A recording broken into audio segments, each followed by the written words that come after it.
Now, when school authorities tell a mother, as you already heard, that her son is sick and needs to be on drugs, how in the world is she to know that that is simply a lie? How is she to recognize that what experts now call attention deficit hyperactivity disorder is simply not a disease? Now, such a mother is not an expert in the history of psychiatry. She does not know that psychiatrists have, for hundreds of years, used diagnostic terms, so-called diagnostic terms, to stigmatize and control people. I will only give you a few dramatic examples. When black slaves in the South ran away to freedom, it wasn't that they wanted to be free. They suffered from a disease called drapetomania. From drapetes, runaway slave, and mania. I'm not making this up. This was a legitimate diagnosis, just like attention deficit disorder is. Women, half the population of mankind, of course, if they were foolish enough to rebel against domination by men, well, then they had a serious disease called hysteria, which was due to their wandering womb.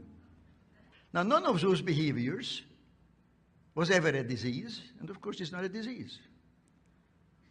But nor is attention deficit disorder a disease. No behavior or misbehavior is a disease or can be a disease. That's not what diseases are. So it doesn't matter how a child behaves. There is nothing to examine. If he's sick, then there must be some objective science to it, which can be diagnosed by physicians and objective tests. As soon as you go to a doctor, they take a lot of blood and take x-rays. They don't want to hear how you behave.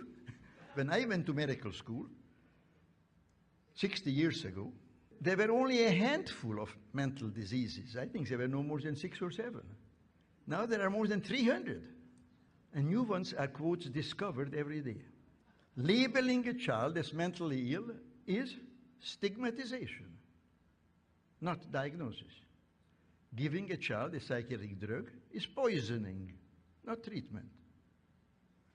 I have long maintained that the child psychiatrist is one of the most dangerous enemies, not only of children, but of adults, of all of us who care to the most precious and most vulnerable things in life. And those two things are children and liberty. Now I ask again, how can parents protect their children from the therapeutic state, that is, from the alliance of government and psychiatry?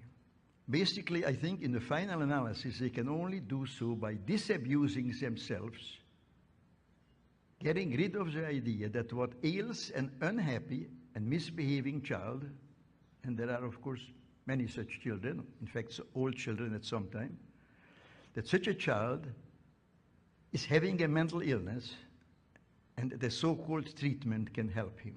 This is simply not so. Diseases are malfunctions of the human body, of the heart, the liver, the kidney, the brain, and so forth. Typhoid fever is a disease. You all know that? You don't question that. Spring fever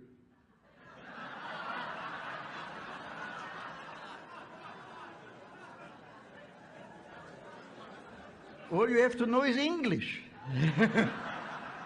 Spring fever is not a disease. Now, why not? Because we all know that it's a figure of speech, a metaphor, a little piece of poetry. No, so are all mental diseases. Mental disease is a metaphor. The task we set ourselves to combat psychiatric coercion is important.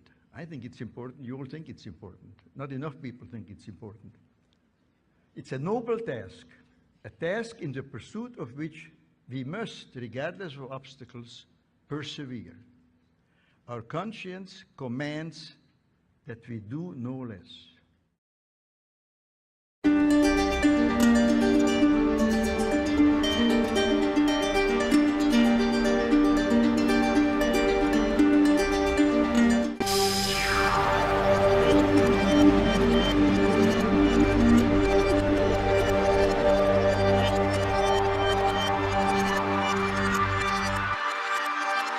Don't forget to like and hit that subscribe button.